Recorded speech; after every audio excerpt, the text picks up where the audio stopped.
Aujourd'hui, j'ai eu l'opportunité de partager avec une des commissions du Conseil économique et social les travaux qui sont faits par la direction des études et des prévisions financières sur la question de la régionalisation. Il était question de mettre à la disposition de la commission les travaux que nous avons faits sur la contribution des régions au PIB national, donc leur contribution à la création de richesses,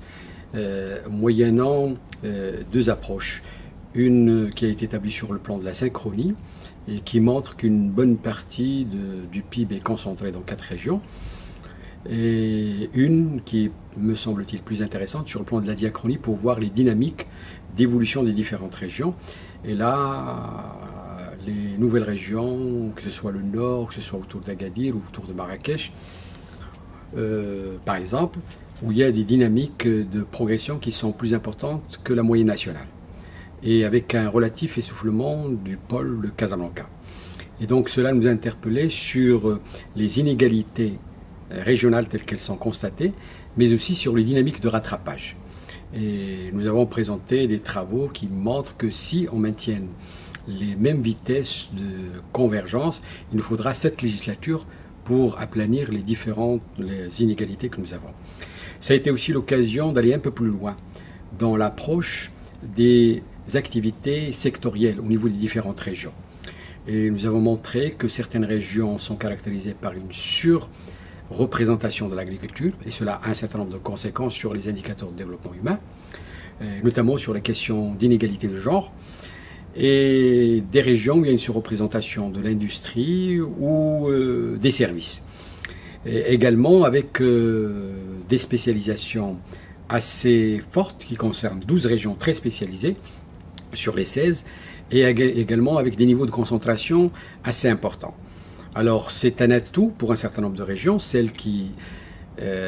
intègrent de nouvelles spécialisations, notamment le Nord, où les spécialisations sur l'automobile permettent au Maroc de se positionner sur la chaîne de valeur mondiale, mais c'est aussi un élément de fragilité s'il n'y a pas de diversification et de logique d'intégration des tissus productifs au niveau local, ce qui est le cas aujourd'hui. Et donc on a montré que les spécialisations peuvent être bonnes, mais qu'elles seraient encore plus importantes si elles permettent de développer des vocations de diversification économique dans les différentes régions. Et puis nous avons essayé également d'approcher les relations qu'il y a entre les indicateurs économiques relatifs à la création de richesses et les indicateurs de développement humain. Il nous est apparu par exemple qu'un des résultats importants à souligner, c'est que les régions où il y a par exemple une représentation significative des filles au niveau du collège, du secondaire qualifiant, ces régions ont des performances économiques importantes. Et celles où il y a des inégalités persistantes à ce niveau-là n'ont pas de performance concluante sur le plan des résultats économiques. Et ça veut dire que les questions d'égalité de genre sont déterminantes pour le développement futur du pays et des régions. Et puis nous avons essayé également d'approcher d'autres éléments sur la création des entreprises par région et leur démographie, c'est-à-dire les entrées, les sorties, le taux de turnover et donc la survie et la mortalité des entreprises. Et il y a des résultats extrêmement intéressants de ce point de vue-là, puisque du point de vue industriel, par exemple, les régions du Sud montrent des scores impressionnants en termes de création d'entreprises et de leur durabilité. Et puis, globalement, le turnover fait qu'il y a des entrées relativement plus importantes que les sorties. Ça veut dire qu'au Maroc, il y a des créations d'entreprises, il y a une mortalité peut-être importante, mais le nombre d'entreprises créées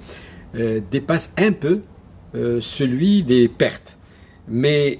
moyennant une configuration régionale différente. Donc il faudra tirer les enseignements de ce comportement donc, des entreprises. Et à la fin, nous avons essayé de montrer qu'il est possible, avec l'ensemble des indicateurs que nous avons, et notamment à partir d'une analyse régionale sur l'économie de la connaissance, de montrer que les performances actuelles et futures dépendront du degré de développement de l'économie de la connaissance, c'est-à-dire des institutions efficaces, c'est-à-dire un système d'enseignement performant, c'est-à-dire un système d'innovation qui soit proche des entreprises et des exigences de transformation économique et sociale. Ces éléments-là permettent de booster le développement et des régions. Et c'est pour cela que nous avons établi pour la première fois une cartographie d'économie de la connaissance selon les régions.